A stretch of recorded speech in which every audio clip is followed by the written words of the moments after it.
எங்கள் பரிசுத்த தகப்பனே, உமக்கு நன்றி செலுத்துகிறோம். இந்த அருமையான வேலைக்காக உமக்கு நன்றி. ஆண்டவரே, இப்பொழுதும் உம்முடைய வார்த்தைகள் எங்களோடு கூட பேசட்டும். ஆண்டவரே, எங்களை உயிர்ப்பிக்கட்டும். இயேசுவின் இன்ப நாமத்தில் வேண்டிக் கொள்கிறோம் பிதாவே, ஆமென். எபேசியர் 2ஆம் அதிகாரம் 1ஆம் வசனம். அக்கிரமங்களினாலும் பாவங்களினாலும் மரித்தவர்களாய் இருந்த உங்களை உயிர்ப்பித்தார். ஹல்லேலூயா.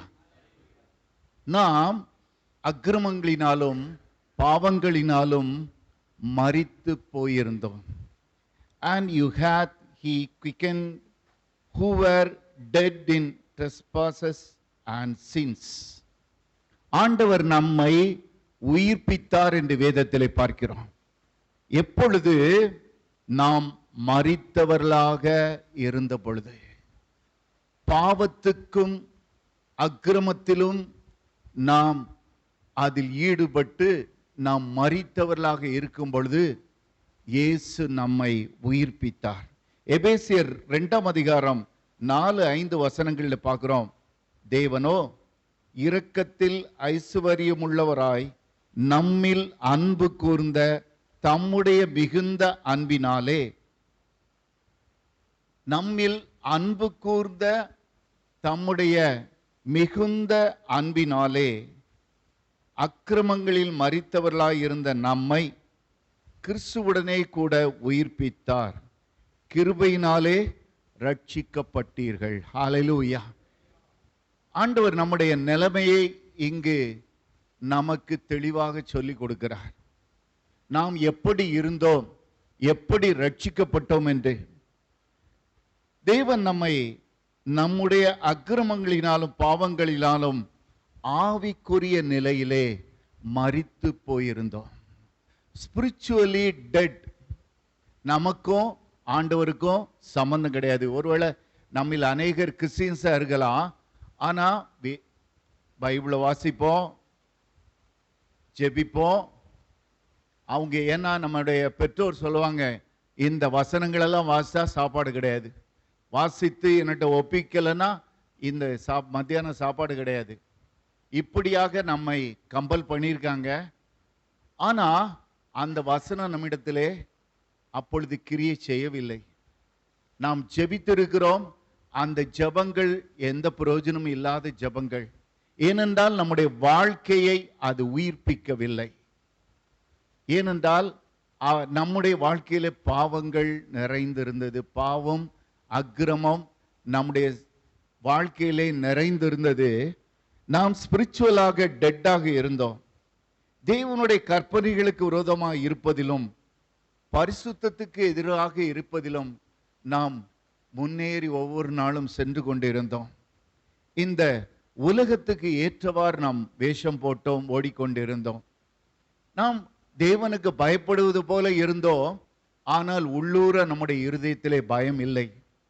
அப்படியாக ஒரு வாழ்க்கை வாழ்ந்தோம். நாம் முற்றிலுமாக ஆவிக்குரிய நிலையிலே மரித்து போயிருந்தோம். ஆவிக்குரியவைகளை பின்பற்ற வேண்டும் என்ற எண்ணம் கிடையாது. உலகத்தின் பின்பாக நாம் ஓடிக்கொண்டிருந்தோம். இதுதான் நாம் கர்த்தர் நம்மை உயிர்ப்பிக்கும் முன்பாக நாம் செய்தது.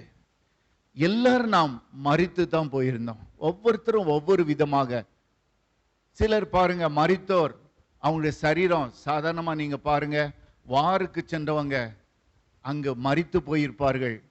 உடம்பெல்லாம் குண்டுகளாக துளைக்கப்பட்டிருக்கோம், சரீரெல்லாம் பிஞ்சு போயிருக்கோம். அப்படிப்பட்டவர்களும் மரித்து போயிருப்பார்கள். அதை போல சிலர் ஏதாவது மிருகங்கள் கடிச்சிருக்கோம், அவங்களும் அவர்களுடைய சரீரம் அங்கு பித்து எடுக்கப்பட்டிருக்கோம், அவர்களும் மரித்து போயிருப்பார்கள். சிலர் குடியிலும் வெறியிலும் வாழ்க்கை நடத்தி அவர்களும் சரீரம் அதற்கு ஒப்பு கொடுக்கப்பட்டிருக்கும், அவர்களும் மரித்து போயிருப்பார்கள். சிலரோ தங்களுடைய சரீரம் பரிசுத்தமா இருக்கணும், கற்புள்ளதா இருக்கணும், அப்படியாக அவர்கள் பார்த்து மனச்சாட்சியின்படி நடந்திருப்போர் அவர்களும் மரித்து போயிருப்பார்கள். எல்லாம் மரித்து போன சரீரம்தான். ஆனால் நாம் எப்படியாக வாழ்ந்தோம் என்பதை அந்த சரீரமே நமக்கு காண்பித்து விடும். அதை போலவே நாமும் கூட அநேகர் ஒவ்வொருவரும் ஒவ்வொரு விதமான ஒரு வாழ்க்கை. தேவனை ஏற்றுக்கொள்ளும் முன்பாக, தேவன் நம்மை உயிர்ப்பிக்கிறதுக்கு முன்பாக ஒவ்வொருவரும் ஒவ்வொரு விதமான ஒரு வாழ்க்கை. ஆனால் ஒவ்வொருவரும் மரணத்தை தான் சந்தித்திருந்தோம். மரித்து தான் போயிருந்தோம். ஏனென்றால் ஆவிக்குரிய மரணம். எல்லாருமே ஆவிக்குரிய மரணத்தில் தான் இருந்தோம். ஆனால் ஒவ்வொருத்தரும் ஒவ்வொரு விதமாக இருந்தோம். ஆனால் இயேசு கிறிஸ்து தாமே உன்னதத்திலிருந்து நம்மை தேடி வந்தார். மரித்து போயிருந்த நம்மை உயிர்ப்பித்தார். ஹல்லேலூயா! உயிர்ப்பித்தார். ஒவ்வொருவரும் ஒவ்வொரு விதமாக நாம் இருந்தாலும் சரி, நம்முடைய பெற்றோர் நம்மை ஆவிக்குரிய நிலையில வளர்க்க வேண்டும் என்று வளர்த்தாலும் சரி, நாம் அதற்கு ஈடு கொடுக்கவே இல்லை. நாம் நம்முடைய விருப்பப்படி ஓடிக்கொண்டே இருந்தோம். ஆனால் இயேசு தாமே ஆச்சரிய விதமாக ஒவ்வொருவரையும் ஒவ்வொரு விதமாக சந்தித்திருக்கிறார். ஹல்லேலூயா! ஒவ்வொருத்தரையும் ஒவ்வொரு விதமாக இயேசு சந்தித்திருக்கிறார். ஆனா நாம் மரித்தவர்களானாலும் இயேசு வந்து தன்னுடைய ஆவியினாலே நம்மை கல்லறையிலிருந்து உயிர்ப்பித்தார். ஹல்லேலூயா!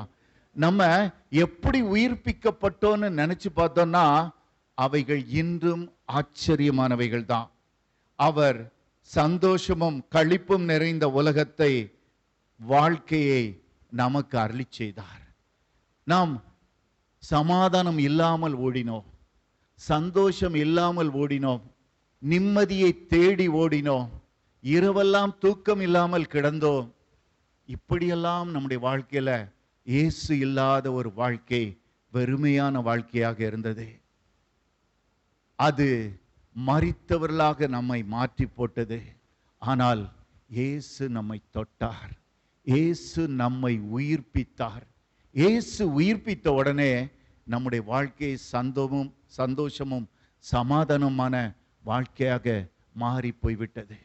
இன்றைக்கு நாம் அநேகர் சொல்லுகிறோம், இயேசு எனக்குள்ள வந்த பிறகும் எனக்கு சமாதானம் இல்லை, சந்தோஷம் இல்லைன்னு சொல்றவங்க எத்தனை பேர்? இல்லவே இல்லை. ஏனென்றால் இயேசுவின் சமாதான சந்தோஷம் நமக்குள்ளாக பொங்கிக் கொண்டே இருக்க வேண்டும்.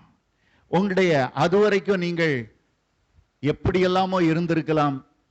ஆனால் இயேசுவை ஏற்றுக்கொண்ட பின்பாக நம்முடைய வாழ்க்கை சந்தோஷம் நிறைந்தது. நீங்க எங்க போனாலும் பாருங்க, உங்களை அறியாமலேயே பாடல்களை பாடிக்கொண்டே இருப்பீர்கள். நீங்க குளிக்கும் போதும் சரி, நீங்கள் ரூமில் இருக்கும் போதும் சரி, அதற்கு முன்பாக உங்களுடைய வாய் மௌனமா இருந்திருக்கும். ஆனால் இயேசுவை ஏற்றுக்கொண்ட பின்பாக நம்முடைய வாழ்க்கையில ஆண்டவரை துதித்து பாடிக்கொண்டே இருப்போம். ஏனென்றால் உள்ளம் ஆனந்த கீதத்திலே வெள்ளமாகவே அது மாறி போய் பாடிக்கொண்டே இருக்கிறது.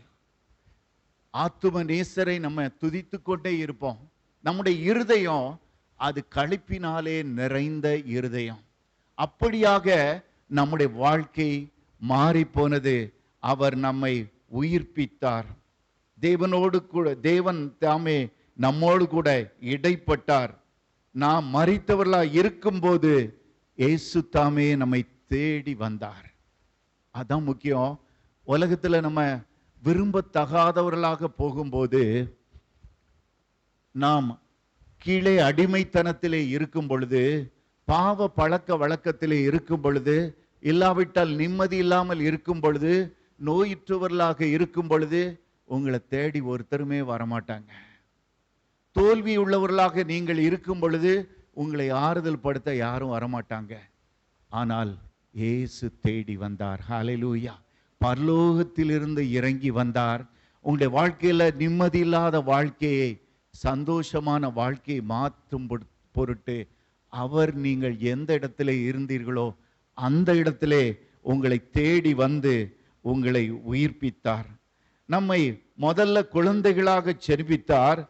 அது நம்ம இந்த உலகத்துக்குள்ளாக கடந்து வந்தோம். குழந்தைகளாக நாம் இந்த உலகத்துக்குள்ளாக வாழ்ந்தோம். ஆனா இம்முறை மரித்தோரிலிருந்து நம்மை உயிர்ப்பித்தார். நம்ம பெரிய ஆட்களா மாறிட்டோம், இல்லாவிட்டால் வாலிப பிள்ளைகளாக இருக்கிறோம். நம்ம இயேசு தேடி வந்து உயிர்ப்பித்து நமக்கு புது வாழ்க்கை கொடுத்தார். ஹல்லேலூயா. இது வேறு எங்கேயுமே கிடைக்காத ஒரு மேலோக அனுபவம். இதுவரைக்கும் நம்ம என்ஜாய் பண்ணாத ஒரு அனுபவம் இது. ஏனென்றால் பரலோகத்திலிருந்து வந்த ஒரு அனுபவம், பரலோகத்தின் மகிமை நம்ம மேல நிரப்பின ஒரு அனுபவம். இது ரட்சிப்புன்னே தெரியாத ஒரு சிலர் இங்கு உண்டு. அப்படியாக நம்ம ரட்சிக்கப்பட்டோம்னா என்னன்னு தெரியாத ஒரு நேரத்துல இயேசு நம்மை தேடி வந்து நம்மை ரட்சித்தார். நம்மை அவருடைய சந்தோஷத்தினாலும் சமாதானத்திலும் நிறைத்தார். அதனால எந்த ஒரு பக்தியுள்ள குடும்ப பேரண்டா இருந்தாலும் சரி, பெற்றோராக இருந்தாலும், அவர்கள் எப்படித்தான் நடத்தினாலும், எப்படித்தான் நமக்கு இன்ஸ்ட்ரக்ஷன் கொடுத்தாலும், அவர்களால் மாற்ற முடியாத ஒரு மாற்றத்தை இயேசு நமக்கு உயிர்ப்பித்து கொடுத்தார். ஹல்லேலூயா. நம்ம நினைத்து பார்ப்போம், மரித்த சடலத்தை போல நம்ம இந்த உலகத்துல கடந்தோம். பரலோகத்திலிருந்து ஒரு ஒளி நம்மை நோக்கி வந்தது, நம்மை நோக்கி அது தேடி வந்தது. அன்றைக்கு சவுலை பவுலாக மாற்றும்படிக்கு ஒரு சூரியனை போல ஒரு பிரகாசம். அதுவரைக்கும் அவர் வேதத்தை வாசிக்க தான் செஞ்சாரு, தியானித்தார், எல்லாம் இருந்தது, ஒரு ஸ்காலர் தான். ஆனால் அவருக்குள்ளாக சந்தோஷம் இல்லை, சமாதானம் இல்லை. உலகத்துக்காக வைராக்கியமாக ஓடினார். டு ப்ளீஸ் அதர்ஸ், மற்றவர்களை பிரதான ஆசாரியரை ப்ளீஸ் பண்ணணும், வைராக்கியத்தோடு ஓடினார். ஆனால் அவரை தேடி சூரியனை போல ஒரு ஒளி பிரகாசித்தது. அவர் மரித்தவராக இருந்தவரை உயிர்ப்பித்தது. ஹல்லேலூயா.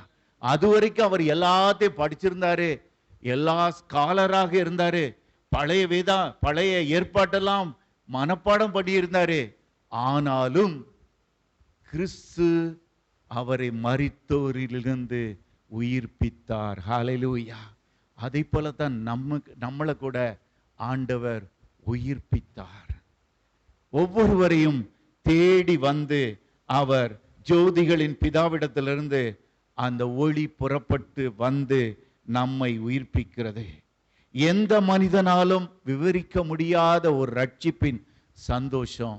அதான் தாவீது சொன்னாரே, ரட்சிப்பின் சந்தோஷத்தை எனக்கு திரும்ப தாரும் ஆண்டவரே. இந்த ரட்சிப்பின் சந்தோஷங்கிறது எல்லாருடைய இருதயங்களையும் நிரப்பிக்கொண்டே இருக்க வேண்டும். இது என்னைக்கோ வந்ததல்ல, ஒவ்வொரு நாளும் இந்த ரட்சிப்பின் சந்தோஷத்தினாலே நாம் நிரப்பப்பட வேண்டும். அந்த சந்தோஷம் நம்மை எப்பொழுதும் உயிர்ப்பித்து கொண்டே இருக்க வேண்டும். இதுதான் நம்முடைய உள்ளத்திலே பரிசுத்த ஆவியினாலே ஏற்படும் மாறுதல். அது நம்ம ஃபீல் பண்ண முடியுமே ஒழிய அதை எக்ஸ்பிளைன் பண்ணவே முடியாது. ஹல்லேலூயா. அது மனிதனுடைய இருதயத்துக்கு மேலானது. அப்படிப்பட்ட ஒரு அனுபவத்தை இயேசு நமக்கு இன்றைக்கும் அருளி செய்கிறார். நம்மை சந்தோஷத்தினாலும் சமாதானத்தினாலும் நிரப்பிக்கொண்டே இருக்கிறார். அது வரைக்கும் இந்த புதிய வாழ்க்கை நம்ம வாழ்க்கையில வர்ற வரைக்கும் பாவம்னா என்னன்னு தெரியாது, தெரியும், லைட்டா ஓடிக்கொண்டே இருக்கும். ஆனால் பாவத்தை விடாமல் செய்து கொண்டிருப்போம். ஆனால் இந்த கிறிஸ்து நம்மை உயிர்ப்பித்த பின்பாக அவருடைய ஆவியானவர் இறங்குவார். நாம் செத்து போய் கீழே கிடப்போம், மரித்தோராக கிடப்போம். அவருடைய ஆவி நமக்குள்ளாக வந்து இறங்கி நாம் ஆவிக்குரிய நிலையில மரித்து போயிருந்த நம்மை, பாவங்களில் மரித்து போயிருந்த நம்மை, அக்கிரமங்களில் மரித்து போயிருந்த நம்மை அவருடைய ஆவியானவர் உயிர்ப்பித்து தூக்குகிறார். நாம் புதிதாக பிறந்த குழந்தைகளைப் போல ஆவிக்குரிய உலகத்திலே மாறி போய் விடுகிறோம். ஹல்லேலூயா. பரலோகத்திலே மனம் திரும்புகிற ஒரே பாவி நிமித்தம் தூதர்கள் மத்தியிலும் சந்தோஷம் உண்டு. அதே போல நாமும் மனம் திரும்பும் பொழுது பரலோகம் நிச்சயமாகவே சந்தோஷப்பட்டிருக்கும். ஒவ்வொருவரும் மனம் திரும்பும் பொழுது இந்த வாழ்க்கையை இயேசு தாமே நமக்கு உயிர்ப்பித்து கொடுத்தார். அதுவரைக்கும் நம்ம சந்தோஷமாக செய்த பாவங்கள் நமக்கு வேதனையாக இருந்தது. அதுவரை நாம் எளிதாக வாழ்ந்த பாவ வாழ்க்கை, அதற்கு பின்பாக ஒரு பாவம் செய்யும் பொழுதும் அது நம்மை குத்திக் கொண்டே இருந்தது. நம்மோடு கூட அந்த உயிர்ப்பிக்கும் ஆவியானவர் நம்மோடு கூட பேசிக்கொண்டே இருந்தார். நாம் புதிதாக பிறந்த குழந்தை போல நம்முடைய வாழ்க்கை மாறியது. இந்த புதிதாக பிறந்த குழந்தை என்ன செய்யும்? எப்பொழுதும் உடனே அது எழும்பி நடக்காது. முதல்ல அதற்கு நல்ல உணவு கொடுப்பாங்க. வேதத்திலே பார்க்கிறோம், 1 பேதுரு 2:3 நீங்கள் வளரும்படி புதிதாய் பிறந்த குழந்தைகளைப் போல திருவசனமாகிய களங்கமில்லாத ஞானப்பாலின் மேல் வாஞ்சியாயிருங்கள். ஒரு மனிதன், ஒரு சகோதரி ரட்சிக்கப்பட்ட பிறகு அவங்க செய்ய வேண்டியது என்னன்னா, புதிதாக பிறந்த குழந்தை அந்த எப்படியாக பால் மேல தன்னுடைய வயிறு பசிச்சு அழுது கொண்டே இருக்கோ, பாலை குடிக்கும், மறுபடி படுத்துக்கொள்ளும். இப்படியாக அது ஒவ்வொரு நாளும் அதை பருகி பருகி தன்னுடைய வாழ்க்கையை அது வளர்த்து கொண்டே இருக்கிறது போல இந்த ஞானப்பாலாகிய திருவசனத்தை, களங்கமில்லாத ஞானப்பாலின் மேல் வாஞ்சையாயிருங்கள். இன்றைக்கு அநேகர் ஆவிக்குரிய வாழ்க்கையில அன்றைக்கு ரட்சிக்கப்பட்ட நாள்ல எப்படி இருந்தானோ அப்படியே தான் இன்னைக்கும் இருக்கிறாங்க. ஆவிக்குரிய வாழ்க்கையில வளர்ச்சி இல்லாத ஒரு வாழ்க்கை. ஏன்னா இந்த ஞானப்பாலின் மேல வாஞ்சை இல்லவே இல்லை. இந்த வசனத்தை வாசிக்க வாசிக்க தான் இந்த வசனம் அவர்களோடு கூட பேசும். நாம் இயேசுவோடு கூட பேசுவதற்கு ஜெபம், அவர் நம்மோடு கூட பேசுவதற்கு இந்த தேவனுடைய வார்த்தைகள். இந்த வார்த்தைகள் என்ன செய்யணுமா? புதிதாய் பிறந்த குழந்தைகளைப் போல எப்பொழுதும் வாஞ்சையாக வாசித்து கொண்டே இருக்க வேண்டுமா? இத வாசிக்க வாசிக்க தான் இந்த பிள்ளை அடுத்தது தவள ஆரம்பிக்கும். அது டயட்டே இல்லாம இருந்ததுன்னா என்ன செய்யும்? அப்படியே தான் படுத்து கிடக்கும். ஆனால் இந்த களங்கமில்லாத ஞானப்பாலை அதை வாசித்து வாசித்து வாசித்து உட்கொள்ள நம்முடைய இருதயம் பரிசுத்தமாகி கொண்டே இருக்கும். நாம் ஆவிக்குரிய வாழ்க்கையில வளர்ந்து கொண்டே இருப்போம். அப்பதான் அதுக்கு ஸ்ட்ரென்த் வரும். அது அடுத்தது தவள ஆரம்பிக்கும். இன்னும் வாசிக்க வாசிக்க வாசிக்க அது எழுந்து நிற்கும். இன்னும் வாசிக்க வாசிக்க அடுத்தது ஒவ்வொரு சேரையா பிடிச்சு நடக்க ஆரம்பிக்கும். இன்னும் இந்த ஞானப்பாலின் மேல் வாஞ்சியா இருக்க இருக்க அது ஓட ஆரம்பிக்கும். ஹல்லேலூயா. அதே போலதான் நம்முடைய ஆத்துமா வளர வேண்டும் என்றால் இன்னைக்கு அநேகர் வேதத்தை வாசிப்பதே இல்லை, வேதத்தை தொடுவதில்லை. வாலிபர்களுக்கும் நான் சொல்லுகிறேன், வேதத்தை மனப்பாடம் செய்யுங்க. ஏன்னா நீங்கள் இந்த வசனத்தை வாசிக்க வாசிக்க தான் பாவத்தில் விழாமல் இந்த வார்த்தை சொல்றான், நான் பாவம் செய்யாதபடிக்கு என் இருதயத்திலே உம்முடைய வார்த்தையை வைத்து வைத்தேன் என்று. இந்த பாவம் செய்யாதபடிக்கு இருதயத்திலே இந்த வார்த்தைகள் வைத்து வைக்க வைக்க, வார்த்தையை நம்ம புசிக்க புசிக்க புசிக்க இந்த வார்த்தைகள் நமக்குள்ளாக கடந்து செல்லும். ஒரு புறம் நம்முடைய ஆத்துமாவை உயிர்ப்பித்து கொண்டே இருக்கும். இந்த வசனம் நம்ம கூட பேசிக்கொண்டே இருக்கும். நம்மை பாவம் செய்யாதபடி காப்பது இந்த வார்த்தைகளே. ஹல்லேலூயா. இந்த வார்த்தைகள் நம்மோடு கூட, நம்ம பாவம் செய்வதற்கு பிசாசு தூண்டும் பொழுது இந்த வார்த்தைகள் தெளிவாக நம்மோடு கூட பேசும். எப்போ?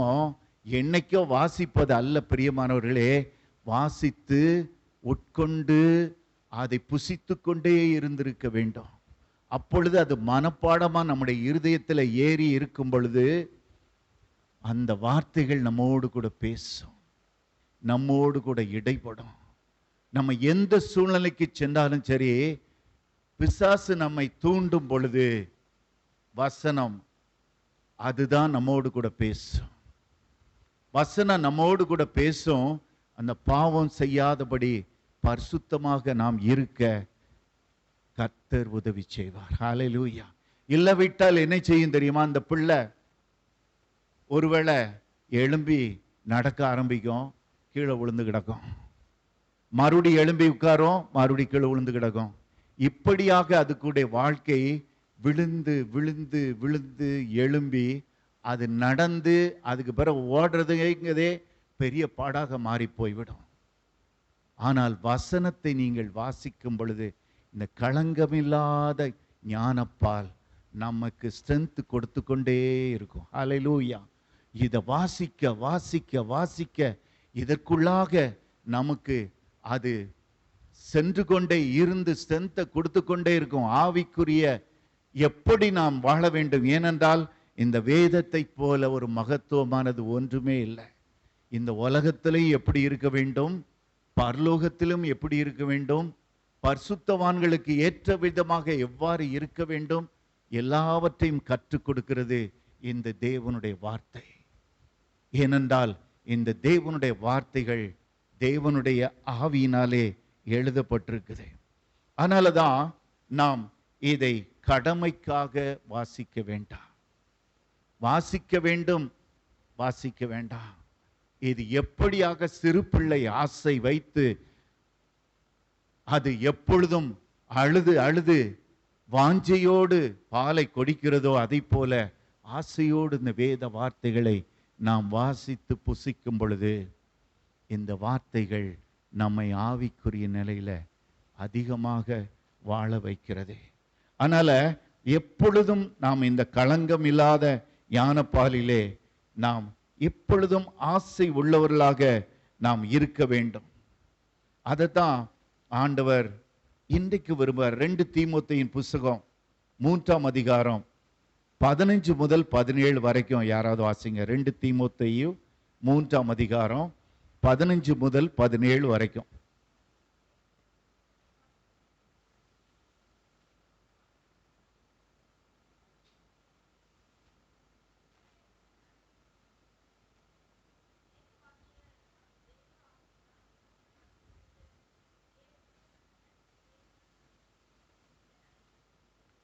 தேவனுடைய மனுஷன் தேறினவரா மாறணும். எந்த நற்கிரியையும் செய்ய தகுதியுள்ளவனாகவும் இருக்கும்படியாக அவைகள் உபதேசத்திற்கும் கடிந்து கொள்ளுதலுக்கும் சீர்திருத்தலுக்கும் நீதியை படிப்பிக்கிறதுக்கும் பிரயோஜனம் உள்ளவைகளாக இருக்கிறது. ஹல்லேலூயா. நம்ம சும்மா வாசிட்டு போறதுக்கு அல்ல, இவ்வளவு விஷயத்தையும் வேதம் நமக்கு கற்றுக் கொடுத்து கொண்டே இருக்குது. இதை வாசிக்கும் பொழுது அவ்வளவு கேர்ஃபுல்லா.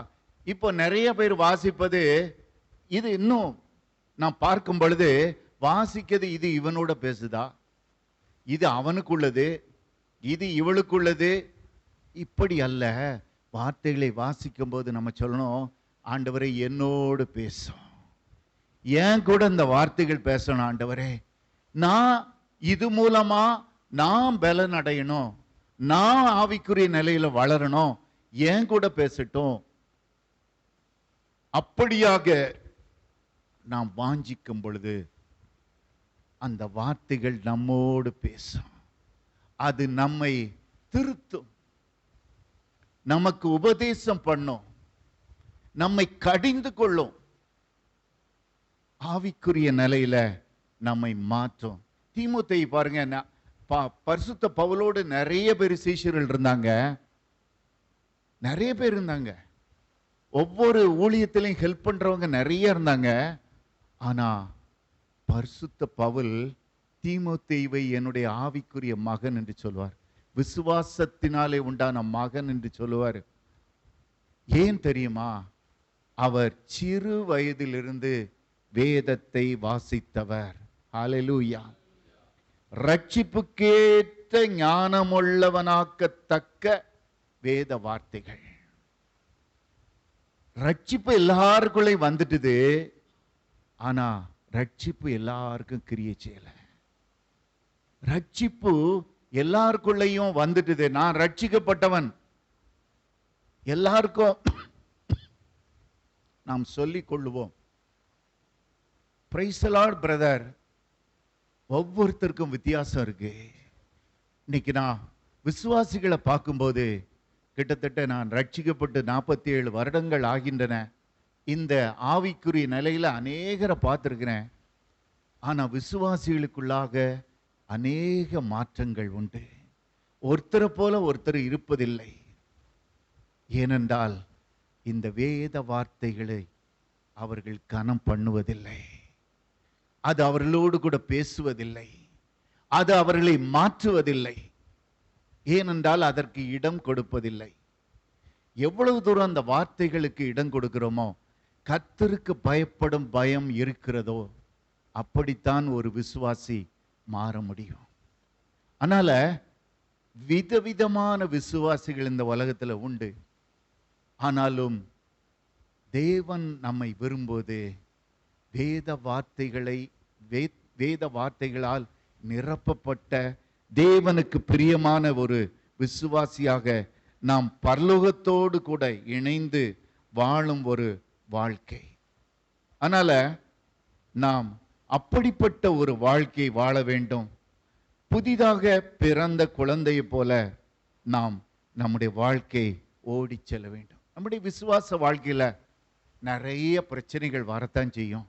ஒரே ஒரு எல்லாருக்கும் இருப்பது போல நீங்க சொல்ல முடியாது. உடனே முதல்ல எல்லாம் வாழ்க்கையில் எல்லாம் நன்றாக நடக்கும், அற்புத அடையாளங்கள் நடக்கும், எல்லாம் இருக்கும். சில வேளைகள்ல நம்முடைய வாழ்க்கையில கஷ்டங்கள் வரத்தான் செய்யும், எதிர்ப்புகள் வரும், துன்பங்கள் வரும், உபத்திரவங்கள் வரும். எல்லாவற்றின் மத்தியிலும் நம்ம வாழுவதுதான் ரட்சிப்பின் வாழ்க்கை. ஹல்லேலூயா. ஏன்னா எல்லாமே பெட் ஆஃப் ரோசஸா இருக்காது. எல்லாம் ஆண்டவரை ஏற்றுக்கொண்டோடனே உண்மைதான், எல்லாம் நல்லா இருக்கும். நம்மை ஆண்டவர் கைவிட மாட்டாரு.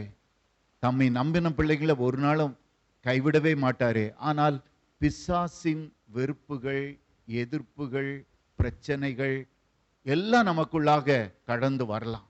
ஆனா அவற்றின் மத்தியிலும் நாம் ஆண்டவரை நோக்கி ஓட வேண்டும். இந்த உயிர்ப்பித்த ஆண்டவர், நம்மை மரித்தோரிலிருந்து தூக்கி நிறுத்தின ஆண்டவர், நம்மை ஒவ்வொரு நாளும் அவர் பாதுகாப்பார். ஆனா நமக்கும் அதை நோக்கி ஓட வேண்டும், பரிசுத்தமாக நாம் ஓட வேண்டும். இப்படியாக நம்முடைய வாழ்க்கையில ஒரு உந்துதல் இருந்து கொண்டே இருக்க வேண்டும். அந்த எதிர்பார்ப்போடு ஓட வேண்டும். நான் வாலிப நாட்களிலே என்னுடைய டிகிரி முடிக்கிற வரைக்கும் மாணவர்கள் மத்தியில் நான் ஊழியத்தை நிறைவேற்றி கொண்டிருந்தேன். யாரெல்லாம் பார்க்குறோமோ சுவிசேஷம் அறிவிப்பது. ஆனால் டிகிரி முடித்த உடனே வீட்டில் இருக்க வேண்டிய ஒரு சூழ்நிலை, வேலைக்காக வெயிட் பண்ண வேண்டும். அப்பொழுது வேதத்தை வாசிப்பேன், ஜெபிப்பேன். ஆனால் எனக்கு ஊழியம் செய்ய வேண்டும். அப்பொழுது என்னுடைய கிராமத்தில் அன்றைக்கு தான் விபிஎஸ் ஆரம்பிக்கிறாங்க, முதலாக விபிஎஸ். அப்போ அவர்களோடு இணைந்து முதல்ல ஓடினேன். அவர்கள் நிறைய வீடுகளுக்கு சென்று ஆட்களை கூப்பிட்டார்கள், எல்லா அரேஞ்ச்மெண்ட்ஸும் பண்ணாங்க. அவர்களோடு கூட நானும் சென்றேன். ஒரு விபிஎஸ் டீச்சராக அங்கே இருக்க வேண்டிய சூழ்நிலை. அதற்கு பின்பாக இன்னும் என்ன செய்யலாம்? அப்போ சண்டே கிளாஸ் எடுப்பதற்கு ஒருத்தரும் இல்லை. அங்கு போய் நின்றேன். அந்த ஊழியம், சண்டே கிளாஸ் ஊழியம். பிறகு ஜெபம் பண்ணிக்கொண்டே இருக்கும்போது ஒரு நம்ம சர்ச்சு எப்பவுமே இந்த சண்டே கிளாஸ் ஊழியம் என்பது ஐயா வீட்டில், அதாவது ரெவரண்ட் வீட்டில் தான் எல்லாம் இருக்கும். அந்த போர்டு எல்லாமே அங்கே தான் இருக்கும். அதனால் அவர்களோடு கொஞ்சம் நெருக்கம் ஏற்பட்டது. அப்போ சர்ச்சு எப்பவுமே உங்களுக்கு திறந்திருக்கும், நீங்கள் ஜெபம் பண்ணிக்கிடுங்க என்று சொல்லுவார்கள். அப்படியாக நான் ரிலேஷனில் கொஞ்சம் பேரை கூப்பிட்டு நாங்கள் ஜெபித்தோம்.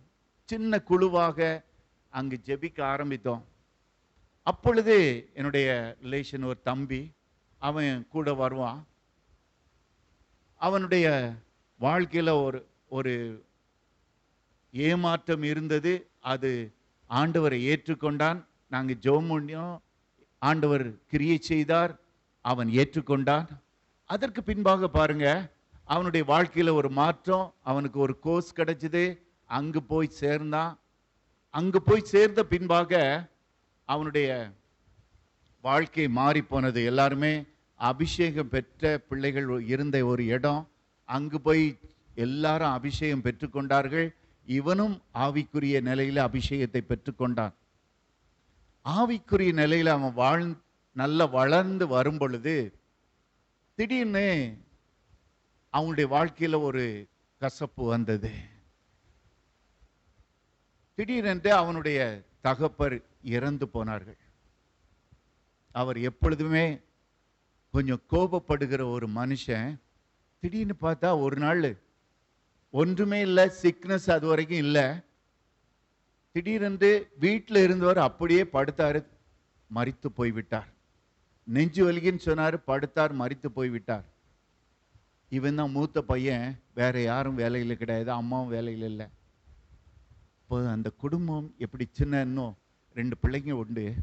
அந்த குடும்பம் அப்படியாக கண்ணீரில் இருந்தது. அன்றைய நாளிலே எனக்குள்ள எண்ணமெல்லாம், இப்பதான் அந்த தம்பி ஏற்றுக்கொண்டு கொஞ்சம் நல்லா வந்துகிட்டு இருந்தாங்க, திடீர்னு இவ்வளவு ஒரு பெரிய. அப்பொழுது அவனை ஆக்சுவலாக கூட்டு வந்தது எப்படின்னா, உங்க அப்பா சீரியஸா இருக்காங்கன்னு கூட்டு வந்தாங்க. இங்க வந்த பிறகுதான் தெரியும் அவனுக்கு மரித்து போனார்கள் என்று, இனி வரமாட்டாங்கன்னு தெரியும். அந்த சூழ்நிலையில எவ்வாறாக அவனுடைய இருதயம் இருந்திருக்கும். எனக்கும் என்னன்னா, இப்பதான் அந்த தம்பி நல்லா வந்துகிட்டு இருந்தாங்க, ஆண்டவரை ஏற்றுக்கொண்டாங்க, எப்படி இருக்க போறாங்களோ இனிமே. ஆனாலும் கர்த்தருக்குள் தன்னை திடப்படுத்தி கொண்டான். ஹல்லேலூயா.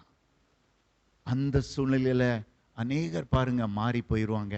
நான் ஆண்டவரை ஏற்றுக்கொள்ளும் முன்பாக எங்க அப்பா உயிரோடு இருந்தாரு, ஆண்டவரை ஏற்றுக்கொண்ட பிறகு எங்க அப்பா மரித்து போயிட்டாரு. என்ன ஆண்டவர்னு சொல்லி தூஷித்து போய் விடுகிற ஜனங்களை நிறைய பார்த்துருக்கிறேன். ஆனா இந்த தம்பி அதுல அவர் தன்னை மீட்டு கொண்ட, தன்னை உயிர்ப்பித்த ஆண்டவரை அவன் மறக்கல. அதற்கு பின்பாக அவன் தொடர்ந்து படிப்பில் ஈடுபட்டான். கவர்மெண்ட் ஜாபை தேவன் கொடுத்தார். இன்றைக்கு வரைக்கும் கூட அந்த தம்பி ஊழியம் செய்து கொண்டே இருக்கிறான். ஹல்லேலூயா. இப்போ கூட நான் ஊருக்கு போகும்போதெல்லாம் அவன் ஊழியம் செய்து கொண்டே இருக்கிறான். தன்னை அழைத்த தேவனை அவன் மறக்கல. ஆனா அநேகர் சிச்சுவேஷன்ஸ் வரும் பொழுது சோர்ந்து போய் தன்னை மரணத்திலிருந்து உயிர்ப்பித்த தேவனை மறந்து போகும் பிள்ளைகள் உண்டு. உலகத்தில் அநேக கசப்புகள் வரத்தான் செய்யும், நெருக்கங்கள் வரத்தான் செய்யும். அவைகளின் மத்தியிலும் நாம் நம்மை உயிர்ப்பித்த தேவனை ஒரு நாளும் மறக்கக்கூடாது. அவர் பரலோகத்தை விட்டு நமக்காக பூலோகத்துக்கு இறங்கி வந்து நம்மை தேடி வந்து நம்மை ரட்சித்தவர். அதனால நாம் இந்த ஆவிக்குரிய நிலையில நெருக்கங்கள், போராட்டங்கள், எதிர்ப்புகள் எல்லாவற்றின் மத்தியிலும் ஆண்டவரை நோக்கி நாம் ஓடிக்கொண்டே இருக்கணும். அதனால நம்முடைய ஆவிக்குரிய வாழ்க்கையிலையும் நெருக்கங்கள் என்ன வந்தாலும் சரி, நாம் ஆண்டவரை நோக்கி ஓடிக்கொண்டே இருக்கணும். நாம் 2 தீமோத்தேயு 4:2 பார்க்கிறோம். யாராவது வாசிங்க. 2 தீமோத்தேயு 4:2.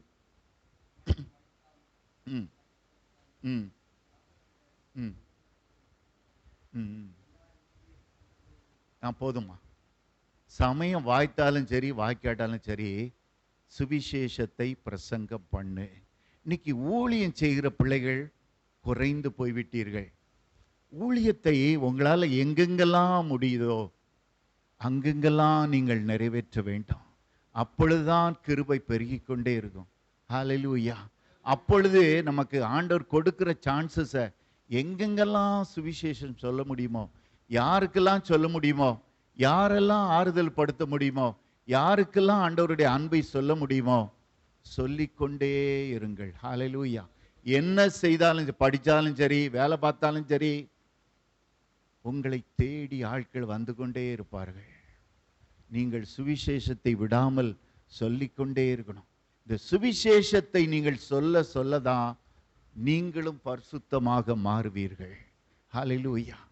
ஒரு புறம் வார்த்தை பரிசுத்தப்படுத்தும், இன்னொரு புறம் சுவிசேஷம். நீங்க ஒரு வசனத்தை ஒரு இடத்துல பிரசங்கம் பண்ணணும்னா அதற்கென்று நீங்கள் ஜெபிப்பீர்கள், அதற்கென்று ஆயத்தப்படுவீர்கள், அதற்கென்று உங்களை பரிசுத்தப்படுத்துவீர்கள். அப்போ இந்த சுவிசேஷத்தை அறிவிக்க அறிவிக்க நம்முடைய வாழ்க்கையிலும் பரிசுத்தம் நம்மோடு கூட கூட வரும், கடந்து வரும். ஆண்டவருடைய கிருபையும் நமக்கு கூடிக்கொண்டே இருக்கும். அதனால நீங்க எங்கு போனாலும் எதை செய்தாலும் சரி, இந்த சுவிசேஷத்தை சமயம் வாய்த்தாலும் வாய்க்காவிட்டாலும் பிரசங்கம் பண்ணிக்கொண்டே இருக்கும். எங்கெங்கே சான்ஸ் கிடைக்குதோ ஆண்டவர்கிட்ட ஜெபம் பண்ணுங்க, அவர் வழி நடத்துவார். அதன்படி நீங்கள் புறப்பட்டு சென்று சுவிசேஷத்தை அறிவியுங்கள். நீங்கள் அறிவிக்க அறிவிக்க அறிவிக்க நம்முடைய இருதயத்திலே அவ்வளவு சந்தோஷம் இருக்கும். உலகத்தில் எதுவும் கிடைக்காத சந்தோஷம் சுவிசேஷம் அறிவிக்கும் பொழுது அது நிச்சயமாகவே நமக்குள்ளாக கடந்து வரும். அதனால நாம் சுவிசேஷத்தை அறிவிக்கவும் பிரயாசப்படுவோம். அதனால சுவிசேஷத்தை அறிவிக்க வாஞ்சி உள்ளவர்களாக நாம் மாறும் பொழுது ஆவிக்குரிய நிலையில உயிர்ப்பித்த அந்த ஆண்டவரை நாம் இன்னும் மகிமைப்படுத்தி கொண்டே இருப்போம். ஏனென்றால் சிலர் பிறந்த குழந்தைகளைப் போலவே இன்னும் இருக்காங்க, இன்னும் வாழ்றாங்க. ரட்சிக்கப்பட்டதுதான் ஆவிக்குரிய கிருபைகள் இல்லாம, ஆவிக்குரிய அதாவது அதற்கு மேலாக செல்லும் கிருபைகள் இல்லாம அப்படியே நாம் இருந்து கொண்டே இருக்கிறோம். நடக்கல, ஓடல, அப்படியாக வாழ்ந்த. ஏனென்றால் அந்த வாழ்க்கையில ஒரு வெற்றி இல்லாத ஒரு வாழ்க்கை, வெற்றி இல்லாத ஒரு வாழ்க்கை. ஏதோ ரட்சிக்கப்பட்டோமா, அது கடைசி வரைக்கும் அப்படி ஓடிக்கொண்டே இருக்கும். இந்த வெற்றியின் வாழ்க்கை தான் நமக்கு சந்தோஷத்தை கொடுக்கும். ஹல்லேலூயா. வெற்றியின் வாழ்க்கை தான். ஆண்டவர் நம்மை உயிர்ப்பித்தார், ஆனா அந்த வெற்றியோடு வாழ்கிற வாழ்க்கை தான் நமக்கு சந்தோஷத்தை கொடுக்கும். ஆனால் அந்த சந்தோஷத்தை நாம் ஒவ்வொரு நாளும், இந்த ரட்சிப்பின் சந்தோஷம் நமக்குள்ளாக ஒவ்வொரு நாளும் கடந்து வந்து கொண்டே இருக்கணும். எல்லா சூழ்நிலைகளும் மோசமா இருந்தாலும் இருதயம் மட்டும் கடவுளை துதித்து கொண்டே இருக்கணும். அந்த ரட்சிப்பின் சந்தோஷம் ஒவ்வொரு நாளும் நம்மை உயிர்ப்பித்து அது கூட்டிக்கொண்டே வர வேண்டும், நமக்குள்ளாக இணைந்து இருக்க வேண்டும். இன்னைக்கு அநேகருடைய விசுவாசிகளுடைய வாழ்க்கையில அது இல்லாம இருக்குது. நாம் எப்படி தேவன் உயிர்ப்பித்தாரு உண்மைதான், ஆனா எப்ப எப்படி இருக்கிறோம்? நாம் பரிசுத்தத்தின் மேல் பரிசுத்தம் அடைந்திருக்கிறோமா? பரிசுத்தம் நம்மில் விளங்கி இருக்கிறதா? தேவன் விரும்பும் பரிசுத்தம் நமக்குள்ளாக கடந்து வந்திருக்கிறதா? நாம் ஒவ்வொன்றையும் நாம் வளருகிற குழந்தைகளாக நாம் ஆராய்ந்து பார்க்க வேண்டும். நாம் உயிர்ப்பிக்கப்பட்டிருந்தால் நம்முடைய ஜெபம் ஜீவனுள்ள ஜெபமாக இருக்கும். இயேசுவில் ஜீவிப்பவன் நிச்சயமாகவே ஆண்டவர்கிட்ட பேசுவான், ஆண்டவர்கிட்ட கேட்பான், ஆண்டவரிடத்தில் பதிலை பெற்றுக்கொள்ளுவான். அதனால நம்முடைய ஜீவியம் அது செத்த வாழ்க்கையாக இருக்கிறதா, இல்லாவிட்டால் செத்த ஜெபமாக இருக்கிறதா, இல்லாவிட்டால் உயிர்ப்பிக்கும் ஆவியானவர் நமக்குள்ளாக இருந்து கிரியை செய்து கொண்டே இருக்கிறார். ஏனென்றால் இந்த மரித்த ஒருவன் மறுபடி மறுபடி மரித்து, இல்லாவிட்டால் எழும்ப முடியாம நடக்க முடியாம இருக்கிற ஒரு வாழ்க்கை, அது செத்து போன ஒரு வாழ்க்கை, அது ஜெயமுள்ள வாழ்க்கை அல்ல. ஆனால் இயேசு நம்மை அழைத்தது ஜெயத்தின் வாழ்க்கைக்கு. ஹல்லேலூயா. எல்லாவற்றிலும் ஜெயம் நமக்கு, நம்முடைய பாவத்திலிருந்து விடுதலையான ஒரு வாழ்க்கை, பாவத்திலிருந்து முற்றிலுமாக விடுதலையான ஒரு வாழ்க்கைக்கு தான் கர்த்தர் நம்மை அழைத்திருக்கிறார். அதனால அநேகர் இன்னைக்கு பாருங்க, நல்லா பிரசங்கம் பண்ணுவாங்க. நான் கிராமத்தில் பார்த்திருக்கேன், நல்ல பிரசங்கம் பண்ணுவாங்க. ஆனா ஜீவிதம் அது உயிருள்ளதாக இருக்காது. ஆனா நான் இப்போ 2-3 நாட்களுக்கு முன்பாக கூட நாங்கள் ஒரு சர்ச்சுக்கு போயிருந்தோம். அந்த ரெவரண்ட் பேச ஆரம்பிச்ச உடனே அவருக்குள்ளாக ஜீவன் இருக்கிறது என்பதை அறிந்து கொண்டோம். அப்படியாக அந்த வார்த்தையே அவர் எப்படி ஜீவிக்கிறார் என்பதை காண்பித்து விடும். நமக்குள்ளாக ஜீவன் இருக்கும்போதுதான் அது மற்றவர்களை உயிர்ப்பிக்கும். ஹல்லேலூயா. நமக்குள்ளே ஜீவன் இல்லாம இருக்கும் பொழுது எப்படி குருடன் இன்னொருத்தனை வழிகாட்ட முடியும்? அதனால குருடனுக்கு குருடன் எப்படி வழிகாட்ட முடியும்? இந்த ஜீவிதத்திலே வளரும் ஒரு வாழ்க்கை நமக்குள்ளாக கடந்து வர வேண்டும். வருஷங்களினாலே நாம் வளர முடியாது. ஆனால் ஆவிக்குரிய நிலையில ஆண்டவரோடு வைக்கும் ஐக்கியம். இன்னைக்கு ஜெபம் இல்லாம, அன்றைக்கு கூட ஒரு முதிர்ந்த ஒரு போதகர் பேசும்போது சொல்றாரு, இன்னைக்கு ஜெபம் இல்லாமலே ஊழியத்தை நிறைவேற்றும் போதகர்கள் நிறைய வந்துட்டாங்கன்னு சொல்லி.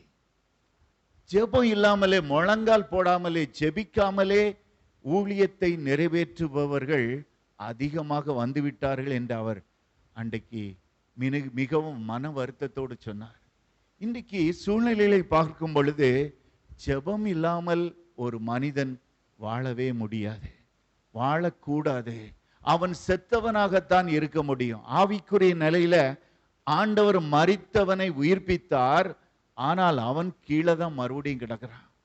ஜெபந்தான் ஒரு மனிதனை உயிர்ப்பிக்க முடியும். ஹல்லேலூயா. இந்த ஜெபம் ஒவ்வொரு நாளும் நமக்குள்ளாக கடந்து வந்து கொண்டே இருக்க வேணும். இது இல்லைன்னு வச்சுக்கிடுங்களேன், பாவத்திலிருந்து ஒரு விடுதலை கிடைக்கவே கிடையாது. ஏனென்றால் ஆவியானவர் உன்னோடு கூட பேச வேண்டும் என்றால் நீ ஜெபத்திலே தரித்திருக்கும் போது மட்டும்தான் ஆவியானவர் பேசுவார். இன்னைக்கு நீ ஜெபம் பண்ணலன்னா ஆண்டவர் எப்படி உன்னோடு கூட பேச முடியும்? உன்னுடைய இருதயத்திலே எப்படி அவர் ஆழமாக பேச முடியும்?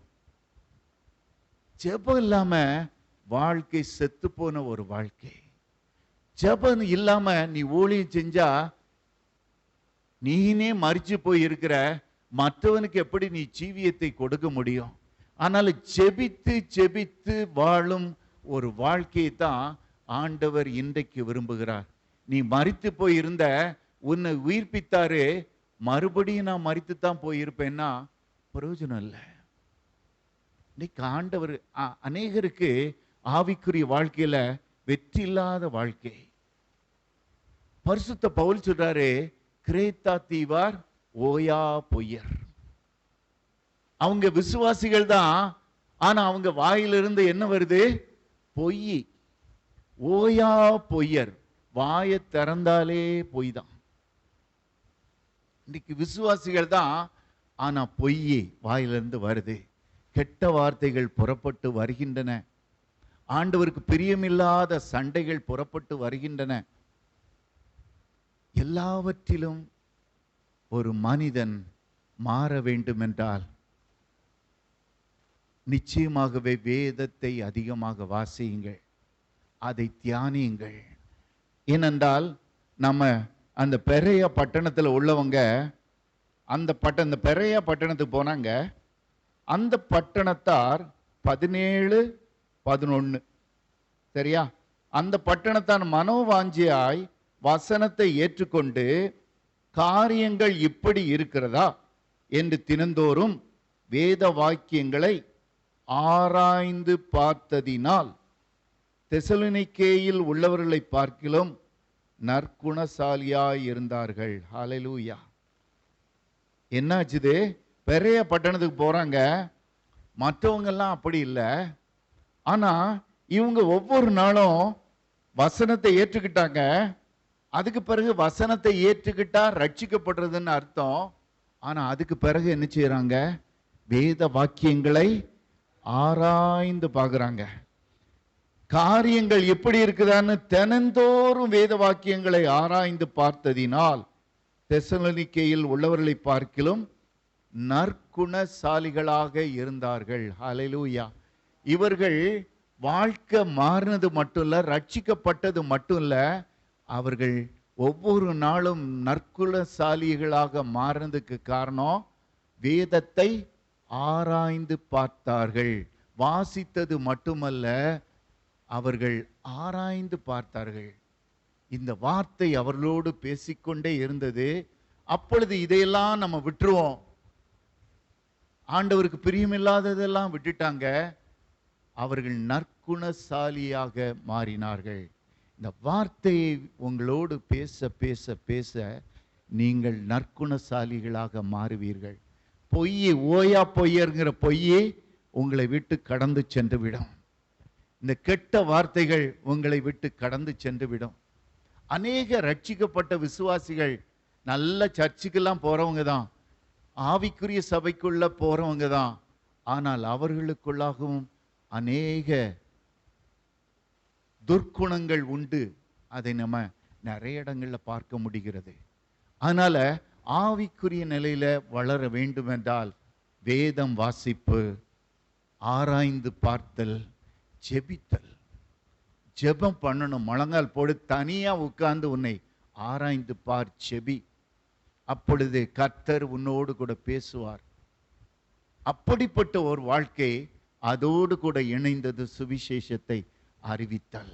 அதற்கும் நீங்கள் அதிகமாக ஈடுபாடு கொண்டு நீங்கள் அதற்கென்று காத்திருந்து ஜெபிக்கும் பொழுது நிச்சயமாகவே கர்த்தர் நம்முடைய வாழ்க்கையை, அது மரித்தோரிலிருந்து எழுப்பின உடனே மறுபடியும் மரித்து போகிற ஒரு வாழ்க்கை அல்ல, அவர் உயிர்ப்பிக்கிற ஒரு வாழ்க்கையாக நம்முடைய வாழ்க்கையை மாற்றுவார். நம்ம கடமைக்காக அல்ல, கருத்தோடு நம்ம ஜெபம் பண்ணணும். அதனால நம்முடைய வாழ்க்கை, கர்த்தர் நம்மை விரும்புவது அவருடைய அவயவமாக நாம் மாற வேண்டும். ஹல்லேலூயா. அவருடைய அவயவமா நம்ம மாறணும்னா எவ்வளவு பரிசுத்தம் நமக்குள்ளாக இருக்க வேண்டும். இயேசுவின் கைகளாக நம்ம, ஆண்டவர் சொல்லுவாரு, நீங்க எல்லாருக்காகவும் ஜெபியுங்கள். பரிசுத்த கைகளை, அவர் என்ன சொல்றாரு? பரிசுத்த கைகளை உயர்த்தி. அப்போ நம்ம கையெல்லாம் எப்படி இருக்கணும்? பரிசுத்த கையாக மாற வேண்டும். ஹல்லேலூயா. புருஷர்கள் தங்களுடைய பரிசுத்த கைகளை உயர்த்தின்னு வேதத்துல நம்ம பார்க்கிறோம். அப்ப நம்ம கையை பரிசுத்தமா இருக்கணும். நான் அடிக்கடி நினைப்பேன், இயேசு மற்றவர்களை ஆசீர்வதித்தார். அவர் கரம் ஒருபுறம் பரிசுத்தமான கரம், அதுல எவ்விதத்திலும் பரிசுத்த குறைச்சல் கிடையவே கிடையாது. ஹல்லேலூயா. அதனாலதான் அவர் குஷ்டரோகியை தொட்டாரு, குஷ்டரோகம் நீங்கி போயிற்று. ஹல்லேலூயா. குருடனை தொட்டாரு, குருடன் சுஸ்தமானான். இன்னும் மரித்தோரை தொட்டாரு, பாடையை தொட்டாரு, மரித்தோன் உயிரோடு எழும்பினான்.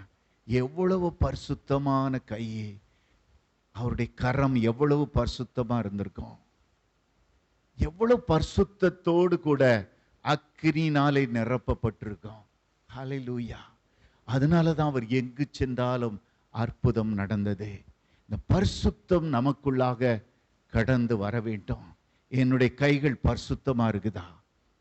என்னுடைய கால்கள் பரிசுத்தமா இருக்குதா? அது இல்லாம நம்ம ஊழியம் செய்ய போகக்கூடாது. நம்ம பரிசுத்தமாக நம்மை தரித்து கொண்டு, பரிசுத்தத்தை தரித்து கொண்டுதான், பரிசுத்த நம்மில் விளங்கும் போதுதான் நாம் ஊழியத்துக்காக செல்ல வேண்டும். அதனாலதான் பிரதான ஆசாரியன் தேவனுடைய சமூகத்துக்கு முன்பாக எப்பொழுதும் நிற்கிறவன், அவனுக்கு ஆண்டவர் எழுதி வைத்திருந்தார், கர்த்தருக்கு பரிசுத்தம், holiness unto the Lord. hallelujah.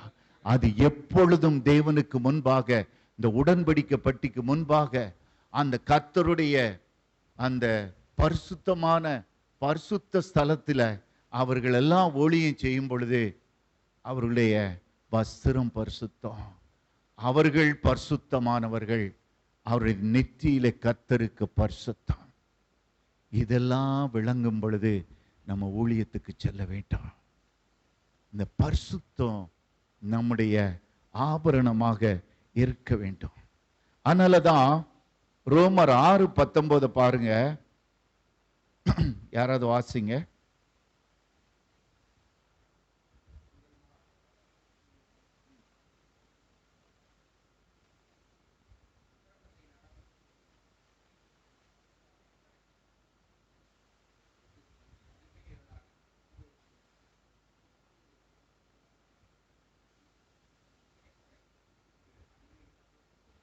ஒவ்வொரு அவயவமும் நாம் உயிர்ப்பிக்கப்படுவதற்கு முன்ன அது பாவத்தை செய்தது. ஆனால் இப்பொழுதோ நம்முடைய அவயவத்தெல்லாம் பரிசுத்தமா நாம் இருக்கும்படி, ஒவ்வொரு அவயவத்தையும் பரிசுத்தமாக இருக்கும் பொழுது உங்கள் அவயவங்களை நீதிக்கு அடிமையாக ஒப்புக்கொடுங்கள். ஹல்லேலூயா. அப்படி ஒரு வாழ்க்கை. ஏனென்றால் நீங்களும் போறீங்க, ஐயா கொஞ்சம் ஜெபம் பண்ணி விடுங்கன்னு சொன்னா நீங்க தலையில கை வச்சு ஜெபம் பண்றீங்க. உண்மைதான். அப்பொழுது ஆண்டவருடைய கரமும் உங்க கரத்துக்கு மேல உட்காரணும். அப்பதான் அதுல இருந்து விடுதலை கிடைக்கும். அப்போ நம்ம எவ்வளவு பரிசுத்தமா இருந்தால் மட்டுமே ஆண்டவருடைய கரமும் உங்களுடைய கரத்துக்கு மேல உட்காரும். அந்த அளவுக்கு நமக்குள்ளாக பரிசுத்தம் நம்மில் விளங்க வேண்டும். ஹல்லேலூயா. இந்த பரிசுத்தம், நம்ம மரித்தோரிலிருந்து எடுக்கப்பட்டிருக்கிறோம், மரித்து தான் கிடந்தோம். ஆனா மறுபடியும் மறுபடியும் பாவத்திலே விழும் பொழுது, இன்னைக்கு நான் பார்க்கிறேன் உலகத்தில் விசுவாசிகளை பார்க்கும் பொழுது, அவர்கள் எப்படியாக வாலிப நாட்கள்ல மாம்ச இச்சைக்குள்ளாக ஓடி அலைஞ்சாங்களோ, அந்த ஆண்டவருடைய ஊழியத்தை நிறைவேற்றும் பொழுது மட்டும் அப்படியே இருப்பாங்க. மற்ற நேரம் பார்த்தீங்கன்னா மறுபடியும் மாம்ச இச்சைகள். வயசான பிறகு கூட மாம்ச இச்சையின்படி நடக்கிறவர்கள் அநேகர் உண்டு. அன்றைக்கு நாங்கள் வேதனையாக இருக்கிறது. ஆனால் எங்கள் சர்ச்சுக்கு ஜெபம் பண்ண போயிருந்தோம். ஒரு நாள் ஜெபம் பண்ணதுக்கு ஒரு ஊழியக்காரர் வந்திருந்தாங்க. ப்ரே பாயிண்ட்ஸ் நடத்துகிறாங்க. அப்பொழுது அடுத்த பிஷப்புக்காக ஜெபம் பண்ணோம். பிஷப்புக்காக ஜெபம் பண்ணோன்னே அங்கே இருந்து பாயிண்ட் சொல்கிறாங்க, என்ன எப்படி ஐயா உங்க பிஷப் இருக்கணும், அப்போ பரிசுத்தமா இருக்கணும் அப்படி இப்படின்னு சொல்றாங்க. அப்போ ஒருத்தர் சொல்லாரு, ஒரே மனைவியை உடையவனாக இருக்க வேண்டும். அப்போ எப்படி இருக்குது? தேவனுக்கு முன்பாக பரிசுத்தமாக இருக்க வேண்டியவர்கள் எப்படி இருக்கிறார்கள்? அப்போ வயசு எப்படி ஆனாலும் சரி, அதுல உள்ளவங்கெல்லாம் மறுபடியும் சொல்லி சோமுன்றாங்க, ஐயா எங்களுக்கு பரிசுத்தமான ஒரு பிஷப் வேணும், ஒரே மனைவியுடைய பிஷப்பு வேணும், கைகளில் சுத்தமுள்ள பிஷப்பு வேணும். வயதானாலும் சரி, பரிசுத்த குறைச்சல் உள்ளவர்கள் நிறைய இருக்காங்க. ரட்சிக்கப்பட்டது ஒரு நாள் உண்டு. மரித்தோரிலிருந்து ஜீவன் ஆண்டவர் கொடுத்தார், உயிர்ப்பித்தார், தூக்கினார். ஆனால் மறுபடியும் அதே பிரேத சீலைகள் என்று சொல்லுவார்கள், அந்த பிரேத சிலைகளை தனக்குள்ளாகவே மறுபடியும் மாட்டிக்கொண்டு மறுபடியும் மரித்து போனவர்கள் இன்றைக்கு விசுவாசிகளாக இருக்கிறார்கள். அப்படியாக இன்றைக்கு கிறிஸ்தவம் ஓடிக்கொண்டிருக்கிறது. அதனால தயவு செய்து உங்களுக்கு சொல்லுவது என்னவென்றால், ஒவ்வொரு நாளும் பரிசுத்தத்தை நோக்கி சென்று கொண்டே இருங்கள். நாம் அன்னை இதை குறித்து சொல்லும்போது ஒரு தடவை சொன்னாங்க, எபிரேயர்ல 12:1 நம்ம பார்க்கும் பொழுது, நமக்கு நியமித்திருக்கிற ஓட்டத்திலே நாம் ஓட வேண்டும். அப்போ நம்மை நெருக்கி நிற்கிற பாவத்தை இங்கு என்ன செய்யணுமா? நெருங்கி நிற்கிற பாவத்தை. ஹல்லேலூயா. இன்னைக்கு நான் விசுவாசிகளை நிறைய பார்க்கும்போது பணத்திலே உண்மையில்லாத விசுவாசிகள் உண்டு. வாங்குனா அதுக்கு பிறகு கொடுக்கவே மாட்டான். அவர்களும் விசுவாசிகள் தான், பணத்திலே உண்மை இல்லாதவர்கள். இப்படி விசுவாசிகள்ல வெரைட்டி ஆஃப் பிலீவர்ஸ் உண்டு. சிலரு ஏமாத்துவாங்க, ஏமாற்றுகிற விசுவாசிகள் உண்டு. ஏனென்றால் பேசிக்காக உள்ள நேச்சர் மாறவில்லை. ஒருவன் கிறிஸ்துவுக்குள் இருந்தால் புது சிருஷ்டியாய் இருக்கிறான், பழையவைகள் ஒளிந்து போயின. எல்லாம்னா என்னப்படி?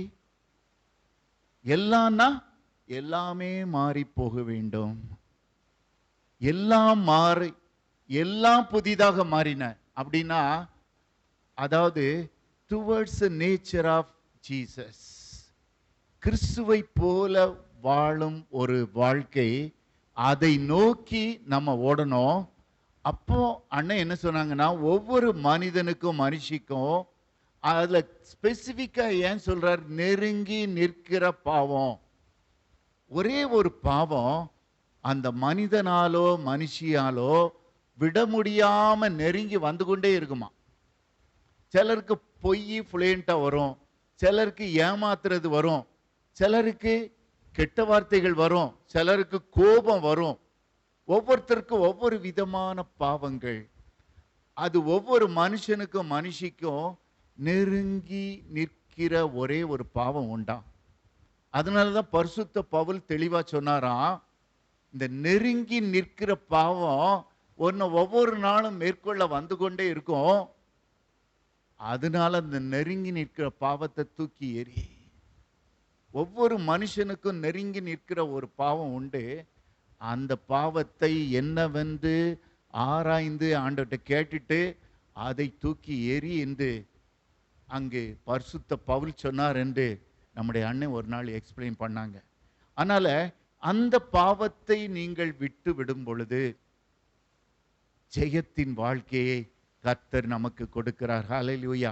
இன்னைக்கு விழுந்து விழுந்து எழும்பு அனுபவம் நமக்கு தேவையில்லை. ஹல்லேலூயா. அது சின்ன வயசுல ஒருவேளை தடுமாறி ரட்சிக்கப்பட்ட நாட்களிலே நீங்கள் அப்படி ஓடி இருக்கலாம். ஆனால்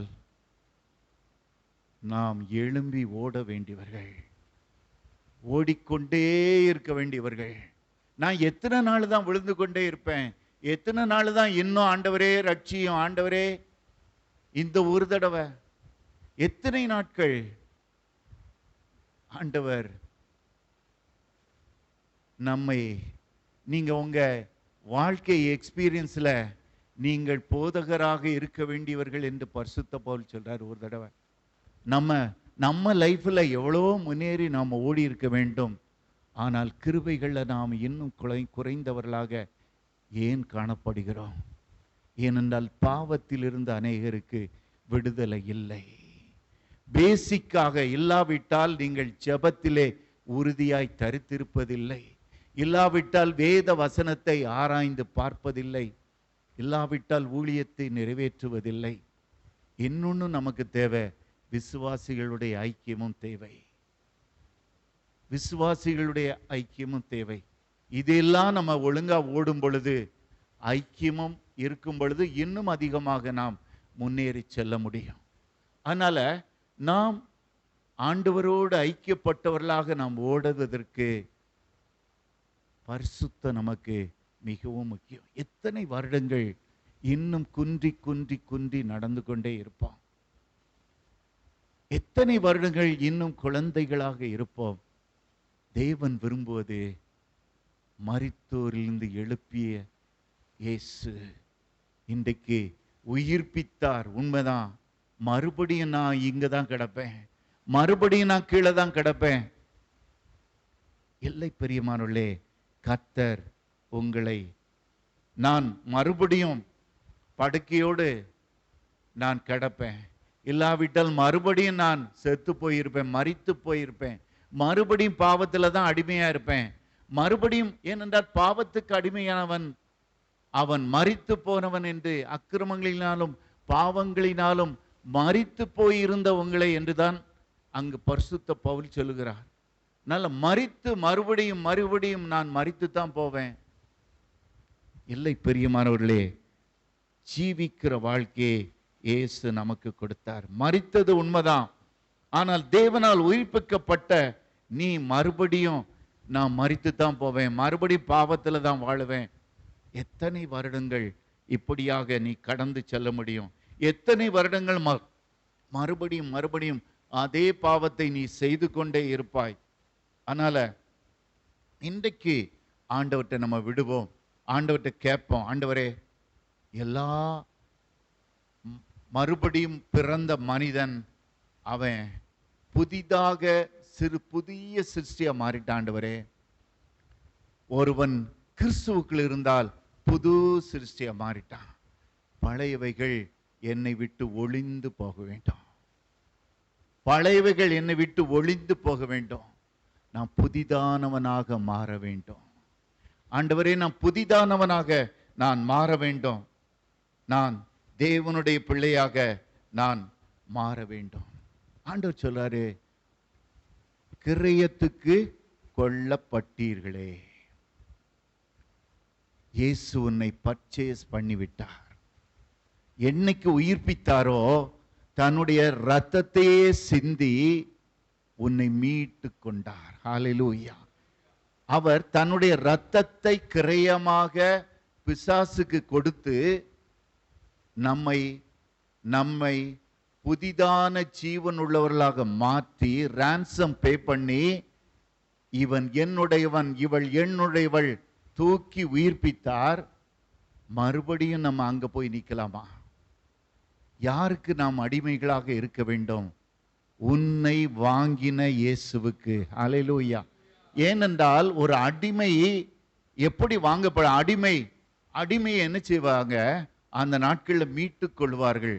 அடிமைக்கு இவ்வளவு, ஏன்னா யோசேப்பை பாருங்க, போத்திபார் அப்படித்தான் அடிமையாக வாங்கினான். அப்ப என்னது? he purchased. அங்கு பணத்தை செலுத்தி போத்திபார் தன்னுடைய அடிமையாக யோசேப்பை வாங்கினான். வாங்கி வீட்டில் உள்ள எல்லா வேலையும் செய்யணும், அதற்காக அவனை நியமித்தான். அதுக்கு பிறகு நினைச்ச உடனே அந்த வீட்டை விட்டு ஓடி போக முடியுமா? நான் செய்ய மாட்டேன்னு சொல்ல முடியுமா? இல்லவே இல்லை. நாம் கிரயத்துக்கு கொல்லப்பட்டவர்கள். அதனால கிறிஸ்து இயேசுவுக்கு நாம் அடிமைகளாக, அவருடைய விருப்பத்தை நிறைவேற்றுபவர்களாக நாம் எப்பொழுதும் ஜீவிக்க வேண்டும். ஏனென்றால் தன்னுடைய இரத்தத்தையே சிந்தி நம்மை மீட்டு கொண்டார், நம்மை உயிர்ப்பித்தார். தன்னுடைய ஆவியே நமக்குள்ளாக பொழிந்து எதற்காக உயிர்ப்பித்தார்?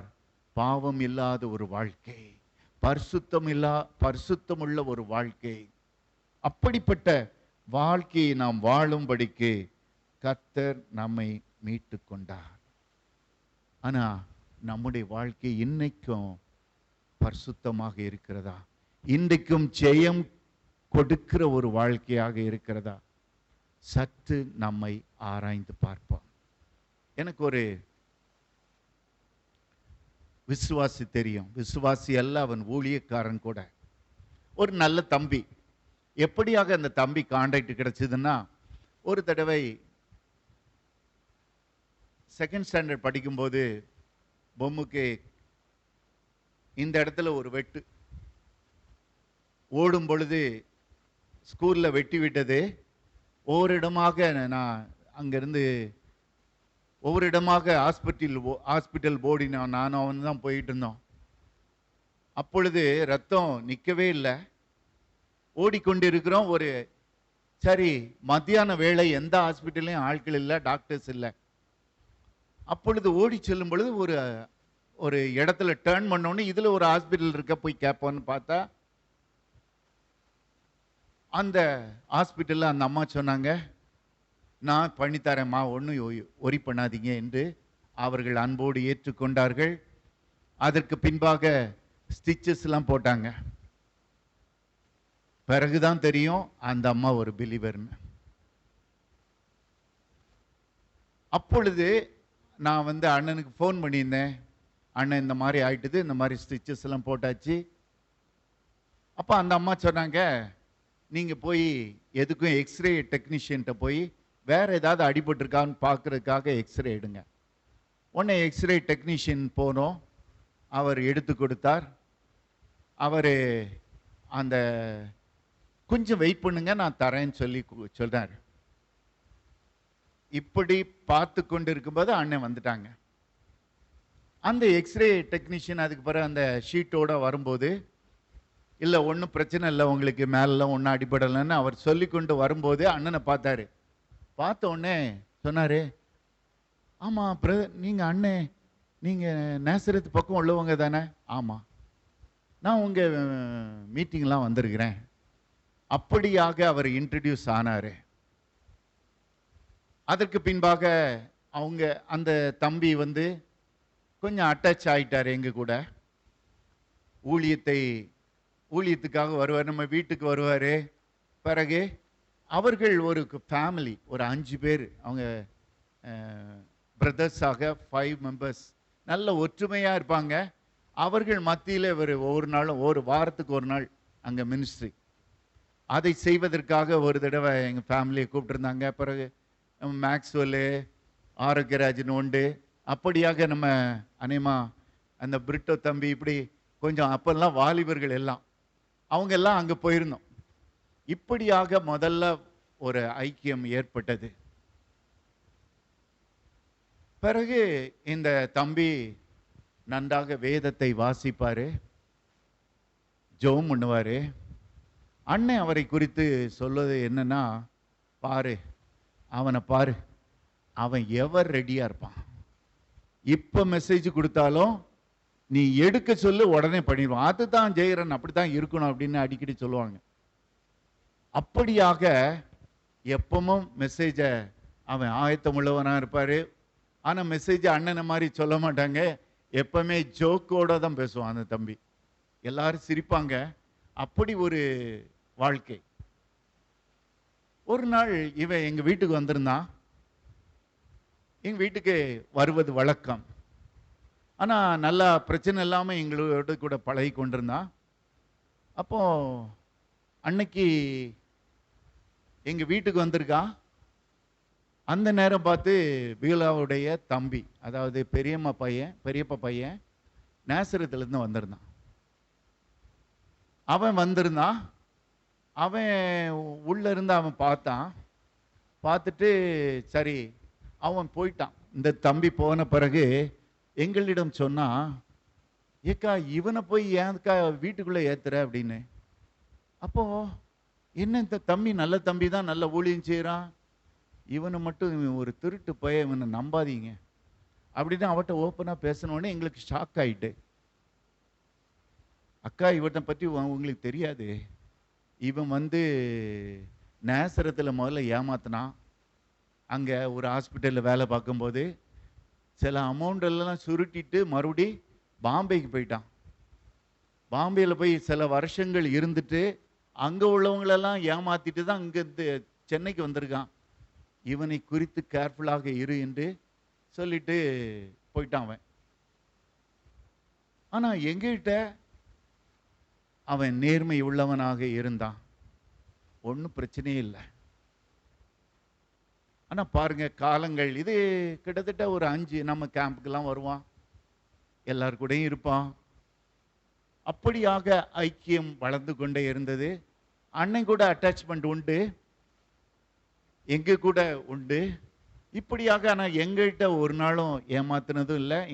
நாங்கள் இதை மனசில் தான் வச்சுக்கிட்டோம். ஆனால் அவன்கிட்ட போய் எதையும் காண்பிக்கவும் இல்லை. பிறகு பாருங்க, அந்த 5 பேர், அது சில வருடங்களும் கடந்து விட்டது. எப்பொழுதும் அந்த தம்பி அடையாளம் என்னன்னா சஃபாரி, நீட்டா வருவாப்புல. அவன் ஒய்ஃப் நர்ஸாக ஃபாரின்ல ஒர்க் பண்ணாங்க. அவ்வளவு நல்ல வசதியான குடும்பம் தான்.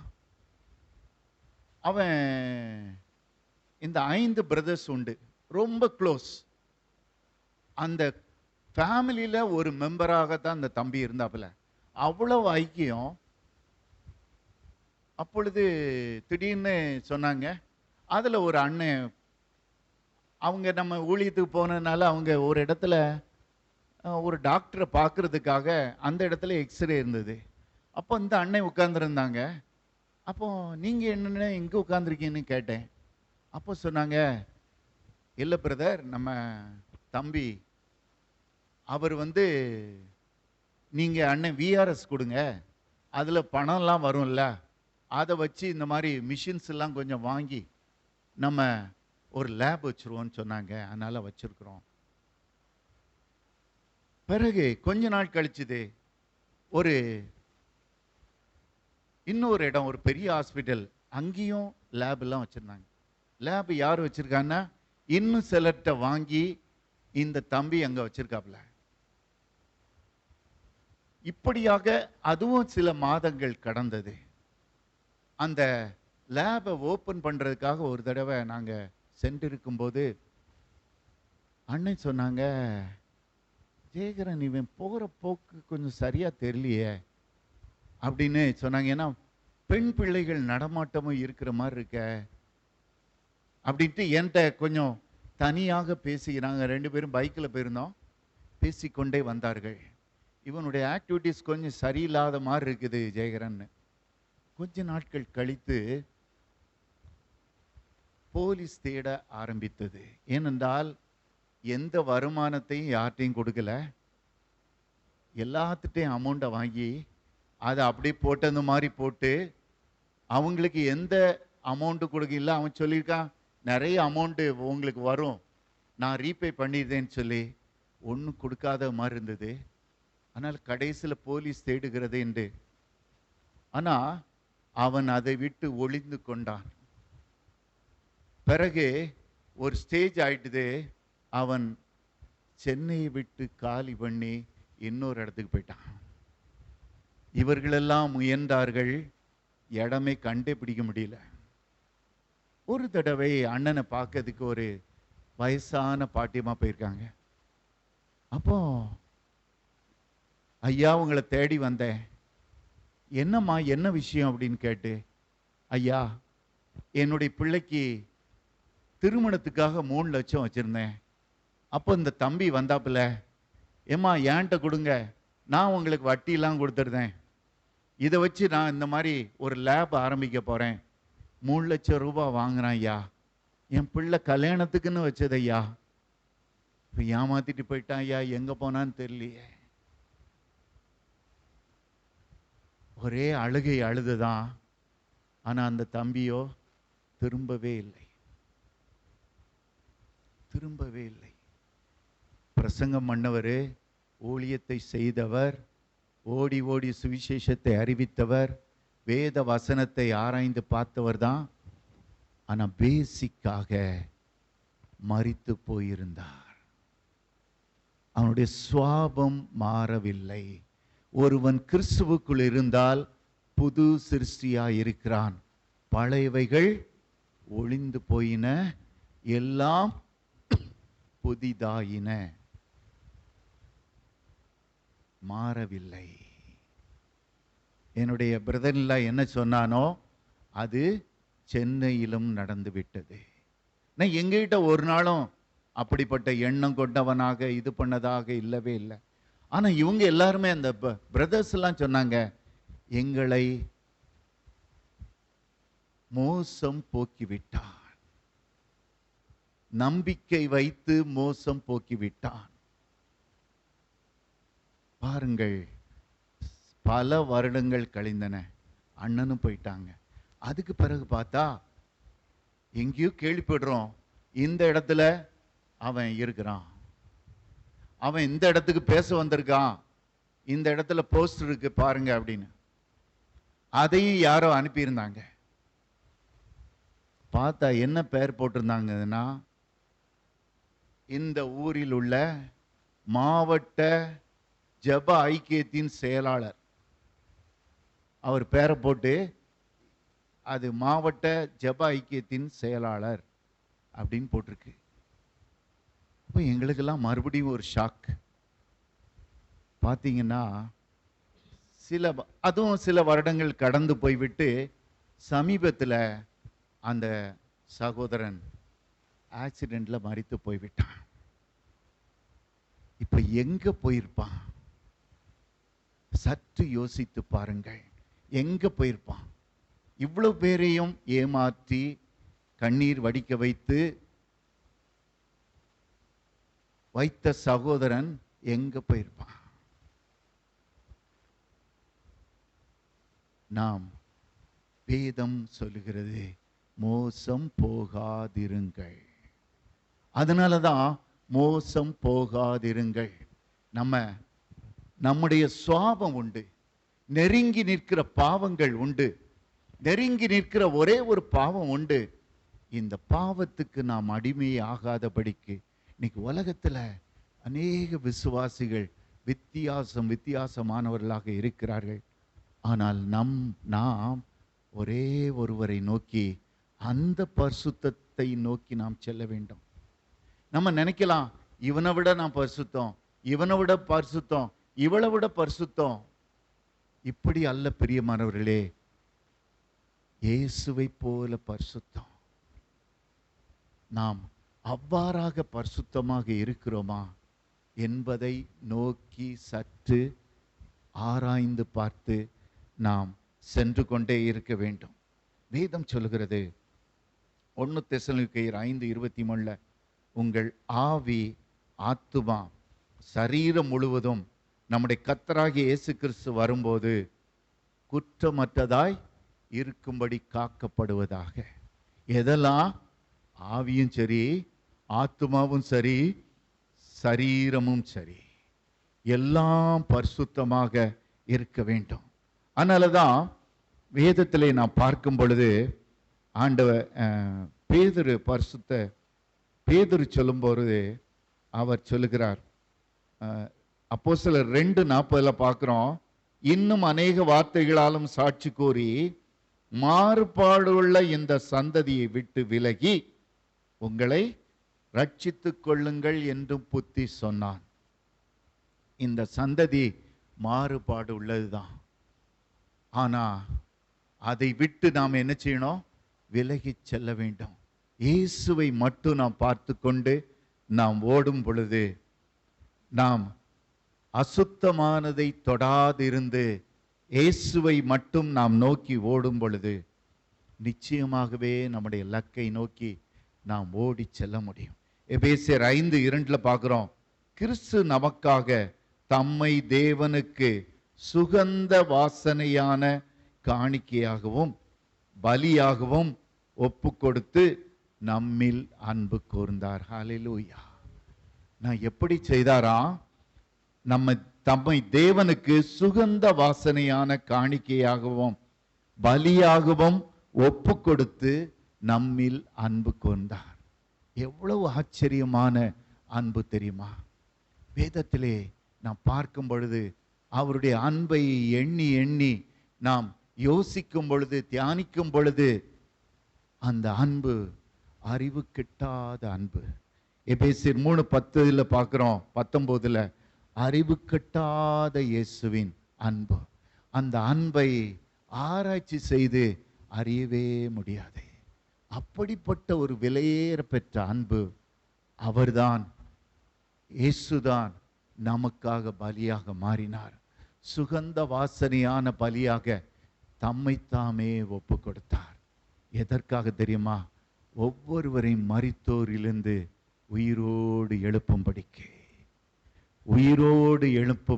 இன்றைக்கு நமக்குள்ளாக நம்முடைய மாம்சம் தலை தூக்கி நிற்கிறதா? இன்றைக்கு நமக்குள்ளாக இன்னும் அநேக தேவனுக்கு பிரியமில்லாத காரியங்கள் இருக்கிறதா? இன்னும் மரித்து போனவனாக நாம் இருக்கிறோமா? இன்னும் இந்த பிரேத சீலைகளை அணிந்தவர்களாக நாம் இருக்கிறோமா? சற்று நம்மை ஆராய்ந்து பார்ப்போம். தேவன் உயிர்ப்பித்த நம்மை மறுபடியும் தேவனுக்காக ஓடும்படிக்கு நம்மை நாமே ஒப்பு கொடுப்போம். ஜெபிப்போமா?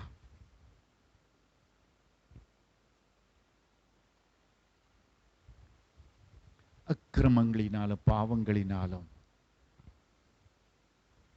மரித்து போயிருந்த நம்மை தம்முடைய ஆவியினாலே உயிர்ப்பித்தார். மரித்து போயிருந்த நம்மை தம்முடைய ஆவியினாலே உயிர்ப்பித்தார்.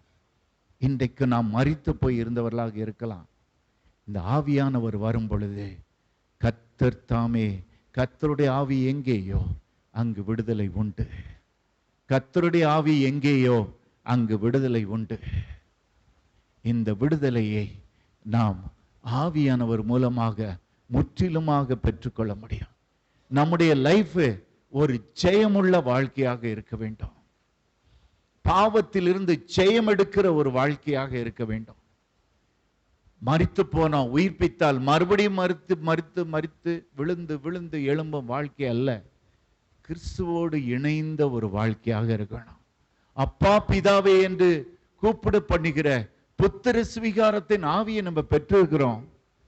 ஆனா பரிசுத்தமுள்ள தேவனுக்கு முன்பாக பரிசுத்தம் உள்ளவர்களாக நாம் நிற்க வேண்டும். இன்றைக்கும் நீ விழுந்து போகலாம், ஆனா உயிர்ப்பிக்கிற ஆவியானவர் இன்றைக்கு நம் மத்தியிலே வந்திருக்கிறார். ஆண்டவரே, இனி நான் அந்த பாவத்தை செய்ய மாட்டேன். இனி நான் மாம்சத்துக்கு விரோதமாக மாம்ச இச்சைகளோடு நான் இருக்க மாட்டேன். இன்றைக்கு அநேகருக்கு விடுதலை இல்லாத ஒரு வாழ்க்கை, பாவத்தை மறுபடி செய்கிற ஒரு வாழ்க்கை. பிள்ளைகளே, நீங்கள் 100க்கு 100 பாவம் செய்யாதவர்களாக இருப்பதற்கே ஆண்டவர் விரும்புகிறார். உங்களுடைய பரிசுத்த கைகள் சரீரம் முழுவதும் பரிசுத்தமாக இருக்க வேண்டும். அப்படிப்பட்ட ஒரு வாழ்க்கை ஜெயத்தின் வாழ்க்கை, ஜெயத்தின் வாழ்க்கை, ஜெயத்தின் வாழ்க்கையை அருளி செய்யத்தான் ஆண்டவர் விரும்புகிறார். நாமோ மரித்தோம், மறுபடியும் மரிப்போம், மறுபடியும் விழுவோம், மறுபடியும் எழும்புவோம், மறுபடியும் விழும்புவோம், மறுபடியும் எழும்புவோம், மறுபடியும் மரிப்போம். சின்ன பிள்ளைங்க கீழே விழுந்து விழுந்து எழும்புச்சுன்னா யாரும் சொல்லவே மாட்டாங்க. ஐயோ பிள்ளை விழுந்ததே, மறுபடியும் தூக்கி விடுவாங்க. மறுபடி கீழே விழும், மறுபடியும் தூக்கி விடுவாங்க. ஆனா பெரிய ஆளு கீழே கீழே விழுந்ததுன்னா நாமும் கூட பெரிய ஆட்களாக இருக்கிறோம். ஆவிக்குரிய வாழ்க்கையில வயது முதிர்ந்தவர்களாக இருக்கிறோம். ஆனாலும் நமக்கு கூட இதில் ஜீவியத்திலே ஒரு ஜெயம் இல்லாத ஒரு வாழ்க்கை, சின்ன பாவமாக கூட இருக்கலாம். ஆனா ஜெயத்தை கொடுக்கிற கர்த்தர் ஜெய கிறிஸ்து இன்றைக்கு நம் மத்தியில வந்திருக்கிறார். ஒருவன் கிறிஸ்துவுக்குள் இருந்தால் அவன் புது சிருஷ்டி. பழையவைகள் ஒழிந்து போயின, எல்லாம் புதிதாயின. எல்லாம் என்கிற வார்த்தை உங்களுக்குள்ளாக எப்பொழுதும் ஒலித்து கொண்டே இருக்கணும். பழைய வாழ்க்கைக்கும் அந்த மரித்து போன வாழ்க்கைக்கும் புது வாழ்க்கைக்கும் உங்களுக்கு வித்தியாசம் இருக்க வேண்டும்.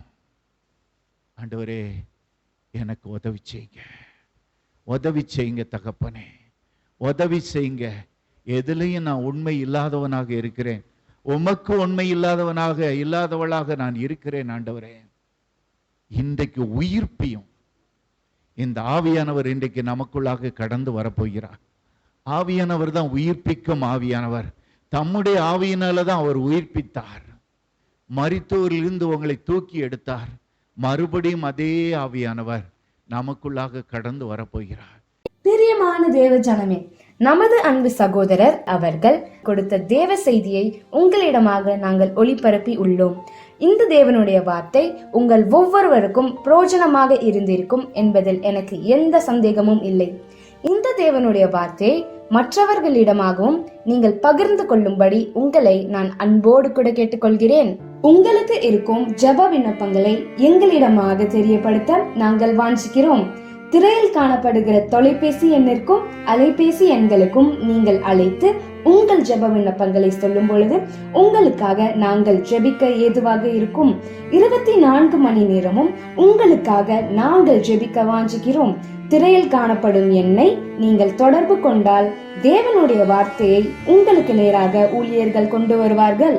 எங்களது இணையதள சேவைகள் யாவும் திரையில் காணப்படுகிறது. முகநூல், ட்விட்டர் மற்றும் இன்ஸ்டாகிராம் பக்கத்தையும் பின்தொடரவும். எங்களது யூடியூப் சேனலை நீங்கள் சப்ஸ்கிரைப் செய்யும் பொழுது இதில் பதிவிடப்படும் தேவனுடைய வார்த்தை உங்கள் வீடுகளுக்குள்ளாகவும் உங்கள் கைகளுக்குள்ளாகவும் புறப்பட்டு வரும். நமது ஊழியத்தின் உபவாச கூட்டங்களுக்கு உங்களை நாங்கள் அன்போடு கூட அழைக்கிறோம். ஒவ்வொரு மாதமும் முதலாம் வார சனிக்கிழமை கேரளா மூணாறில் உள்ள ஹோட்டல் ஹில்வியூவில் வைத்து உபவாச கூட்டம் நடைபெறுகிறது. கேரளா மூணார் சகோதர சகோதரிகளே, மறவாமல் கலந்து கொள்ளவும். ஒவ்வொரு மாதமும் 2வது வாரம் ஞாயிற்றுக்கிழமை மகாராஷ்டிராவில் உள்ள மும்பை கல்யாணில் வைத்து உபவாச கூட்டங்கள் நடைபெறுகிறது. மும்பை சகோதர சகோதரிகளே, தவறாமல் அதில் கலந்து கொள்ளுமாறு உங்களை அன்போடு கூட கேட்டுக்கொள்கிறோம்.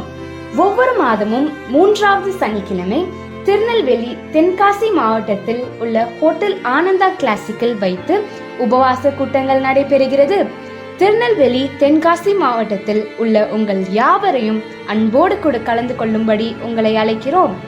ஒவ்வொரு மாதமும் 4வது ஞாயிற்றுக்கிழமை சென்னையில் வைத்து YMCA பிராட்வே ஹைகோர்ட்டிற்கு எதிரே உபவாச கூட்டங்கள் நடைபெறுகிறது. சென்னையில் இருக்கும் அன்பு சகோதர சகோதரிகளே, மறவாமல் பங்கேற்குமாறு உங்களை அழைக்கிறோம். இந்த உபவாச கூட்டங்கள் காலை 10 மணி முதல் மாலை 5 மணி வரை நடைபெறும். தவறாமல் எங்களோடு கூட கலந்து கொள்ளுங்கள், தேவ வல்லமையை பெற்றுக் கொள்ளுங்கள். இது குறித்து தானே விவரங்களை மேலும் அறிய திரையில் காணப்படும் எண்களை தொடர்பு கொள்ளவும். உங்களுக்கு சாட்சிகள் இருக்குமாயின் திரையில் காணப்படுகிற மின் அஞ்சல் முகவரிக்கு அதை பகிரும்படி உங்களை அன்போடு கூட கேட்டுக்கொள்கிறோம். எழுதி அனுப்ப வேண்டும் என்று விருப்பப்படுகிறவர்கள் திரையில் காணும் எங்கள் விலாசத்திற்கு உங்களது சாட்சிகளை கடிதம் வாயிலாக எங்களுக்கு அனுப்பிவிடுமாறு உங்களை நாங்கள் அன்போடு கூட கேட்டுக்கொள்கிறோம். கர்த்தர் தாமே உங்கள் ஒவ்வொருவரையும் ஆசீர்வதிப்பாராக. ஆமேன்.